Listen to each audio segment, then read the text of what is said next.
Comme certains d'entre vous le savent déjà, il existe des lions en Afrique et en Asie. Ces deux espèces sont généralement similaires, mis à part quelques différences physiques. Et ces différences physiques sont ce qui nous permet de les identifier.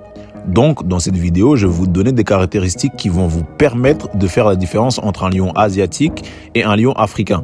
Et à la fin, je vais même vous partager le moyen visuel que moi, j'utilise pour les reconnaître. Le lion asiatique présente une crinière généralement moins développée. Elle est plus courte, moins dense, elle laisse souvent plus apparaître les oreilles. Et l'une des caractéristiques morphologiques distinctives que les lions asiatiques possèdent que leurs homologues ne possèdent pas est la présence d'un pli cutané longitudinal assez marqué le long de l'abdomen, appelé le pli ventral. C'est une caractéristique très rarement visible chez les lions africains et même quand ça l'est, c'est beaucoup moins important. En termes de mensuration, les lions asiatiques sont généralement plus petits que leurs cousins.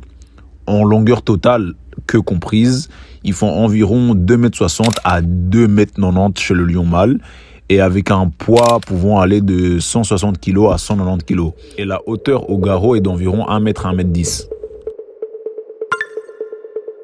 Le lion africain possède en général une crinière plus volumineuse et plus dense. Et si vous avez regardé ma vidéo sur les lions, vous savez que sa coloration et son développement varient selon l'âge, la génétique et l'environnement.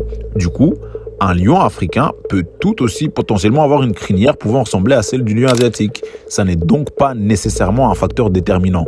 Par contre, ce qui l'est, un peu plus, c'est le fait qu'il ne présente pas de pli ventral aussi marqué que celui du lion asiatique. Parfois même pas du tout. Et aussi que ses mensurations moyennes sont généralement supérieures. La longueur totale avec la queue est d'environ 2,70 m à 3 m chez le mâle. Et le poids moyen est de 180 à 200, 210, 220, parfois même jusqu'à 230. Et la hauteur au garrot, par contre, est plus grande. Ils font 1,10 m à 1,20 m.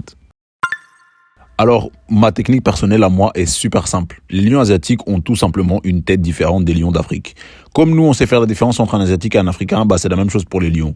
Et franchement, avec cette technique visuelle, je sais même pas si c'est une technique, c'est juste, tu regardes le lion et tu le reconnais, tu sais que c'est un lion asiatique, et tu regardes l'autre, tu sais que c'est un lion africain. Je vais vous montrer des photos et vous dire si ça c'est un lion asiatique ou si ça c'est un lion africain.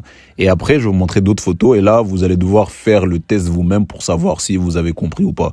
En fait, je sais pas l'expliquer, je peux seulement vous le montrer. Ça, c'est un lion asiatique. Ça, c'est un lion africain. Ça aussi, c'est un lion africain.